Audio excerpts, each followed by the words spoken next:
హిందూ శంకరావు మనకి సంస్కారం నేర్పింది, బాధ్యతగా ఉండమంది, పోరాడమంది. అంతేగాని ప్రతిదాన్ని అడ్డదిడ్డంగా ముందు పని పూర్తయ్యేలోపే ఎవడో ట్రాప్లో పడమని చెప్పలేదు.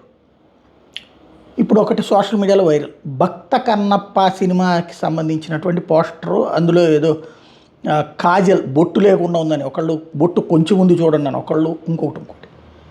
భక్త కన్నప్ప సినిమా ఆధ్యాత్మికమా కాదా? భక్తికి పనికొచ్చే కార్యక్రమమా కాదా? ఒక మంచి కథాంశంతో తీసుకున్నటువంటి అంశం కదా. కన్నప్ప మంచి భక్తుడు, పరమ భక్తుడు.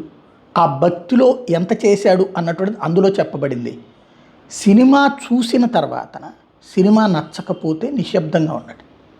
అందులో ఏమన్నా ధర్మానికి వ్యతిరేకంగా ఉంటే తప్పుపట్టండి. ధర్మం కోసమే కదా వాళ్ళు కూడా చేస్తున్నటువంటిది.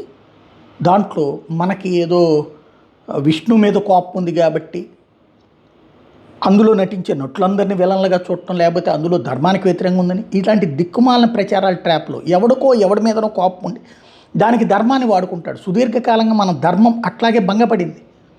కాబట్టి బాధ్యతగా ఉందాం ఈ సందర్భంలో.